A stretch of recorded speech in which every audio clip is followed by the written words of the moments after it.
بسم اللہ الرحمن الرحیم۔ السلام علیکم ورحمۃ اللہ وبرکاتہ۔ آج ہماری آسان تجوید القرآن کورس کی 23ویں کلاس ہے اور اس میں ہم 18واں باب شروع کر رہے ہیں، تنوین کا بیان۔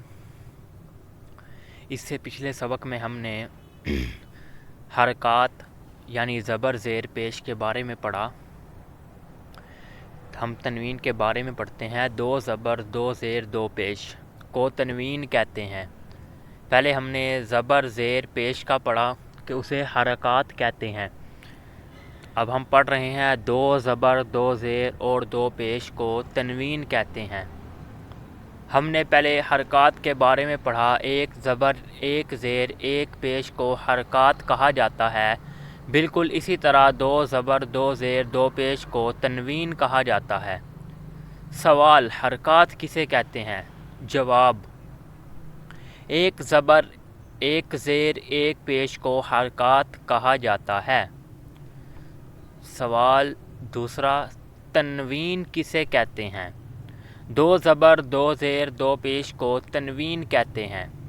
ہم نے یہ جان لیا تنوین کسے کہتے ہیں، دو زبر دو زیر دو پیش۔ اب یہ ہے کہ تنوین کو کیسے پڑھتے ہیں۔ تنوین کو پڑھتے وقت اس بات کا خیال رکھنا ہے کہ ہم نے تھوڑی دیر آواز ناک میں ٹھہرانی ہے، یعنی ہم نے اس کی آواز ناک میں سے تھوڑی دیر روک کر نکالنی ہے۔ بہت سے لوگ اس کو گنہ کہتے ہیں، پر یہ غنہ نہیں، اخفا ہے۔ گنہ اور اخفا ہم نے یہ دو نام اس میں نوے پڑھے ہیں۔ آگے ہم دیکھیں گے گنہ اور اخفا کیا ہوتا ہے۔ آواز کو ناک میں ٹھہرانے کی دو قسمیں ہوتی ہیں۔ ہم نے پہلے بات کی آواز کو ناک میں ٹھہرانا، اب آواز کو ناک میں ٹھہرانے کی قسمیں پڑھ رہے ہیں ہم۔ ایک غنہ، دوسری اخفا۔ ان کی تفصیل ہم نون ساکن، میم ساکن اور جزم میں پڑھیں گے۔ ابھی آپ بس یہ یاد رکھیں، دو زبر دو زیر دو پیش میں آپ کو ناک میں آواز ٹھہرانی ہے، یعنی اخفا کرنا ہے۔ اخفا کیا ہوتا ہے؟ اخفا کا مطلب ہوتا ہے چھپانا، ہلکا کرنا۔ تو اخفا میں ہمیں آواز ناک میں چھپانی ہے، لیکن گنہ نہیں کرنا، تھوڑا سا ناک میں چھپانا ہے، لیکن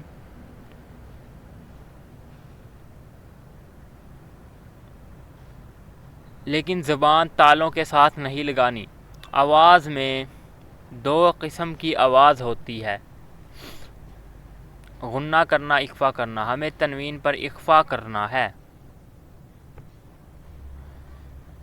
یعنی کہ ایک ہوتا ہے صاف پڑھنا، دوسرا اخفا کے بارے میں ہم نے پڑھا آواز کو چھپانا، تو ہم نے اخفا کرنا ہے۔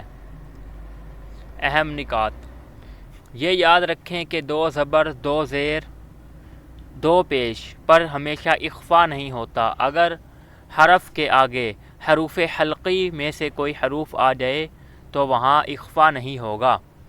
اگر ہم پڑھ رہے ہیں دو زبر پڑھ رہے ہیں، وہاں حروف حلقی آ جائے تو وہاں گنہ اخفا نہیں ہوگا۔ یہ بھی ہم بعد میں تفصیل کے ساتھ پڑھیں گے جب حروف پر تنوین پڑھیں گے۔ ابھی آپ نے تمام حروف تہجی پر الف سے یا تک دو زبر دو زیر دو پیش کی پریکٹس کرنی ہے، اخفا کرنا ہے، ناک میں آواز کو ٹھہرانا ہے۔ اخفا کی آواز کی مثالیں۔ مثال نمبر 1، انکل۔ جب ہم اردو میں انکل کہتے ہیں تو یہ نون کی آواز جس طرح نکالتے ہیں وہ اخفا ہے، انکل۔ ہم رک کر بولتے ہیں، اسے اخفا کہتے ہیں۔ لفظ انکل میں ہم نون کی آواز پوری نہیں نکالتے بلکہ نون کی آواز ذرا سی چھپ جاتی ہے، یہی مثال اخفا کی ہے۔ مثال نمبر 2، پنکھا، کنگھی۔ ان الفاظ میں نون پڑھتے وقت نون کی آواز نہیں بلکہ اخفا والی آواز نکلتی ہے۔ یہ مثال اس لیے یہاں سمجھائی ہے کہ کچھ لوگوں کو یہ آواز سمجھ نہیں آتی کہ یہ کون سی آواز ہے، جبکہ اسے ہم اردو میں بھی استعمال کر رہے ہوتے ہیں۔ اخفا کی مقدار، یاد رکھیں تنوین پر ہمیشہ اخفا کرنا ہے، الف کے برابر یا 1 سیکنڈ کے برابر، یعنی 1 سیکنڈ کے برابر ناک میں آواز ٹھہرانی ہے۔ اب ہم اس کا تھوڑا سا پڑھتے ہیں، جیسے کہ ہم با کو پڑھتے ہیں، با دو زبر بن، ایسے با دو زیر بن، با دو پیش بن۔ یہ میں نے آپ کو پڑھ کر دکھایا ہے کہ اس میں کیسے پڑھنا ہے، تو آپ کو یہ بات سمجھ آ گئی ہوگی امید ہے۔ آج کا سبق اتنا ہی۔ آج کے سبق میں ہم نے اخفا کے بارے میں پڑھا اور تنوین کے بارے میں۔ تنوین کہتے ہیں 2 زبر 2 زیر 2 پیش کو، اور اخفا کہتے ہیں ناک میں آواز کو چھپانا۔ باقی ہم غنّے کے بارے میں آگے پڑھیں گے۔ آج کا سبق اتنا ہی، ملتے ہیں اگلے سبق میں۔ السلام علیکم ورحمۃ اللہ وبرکاتہ۔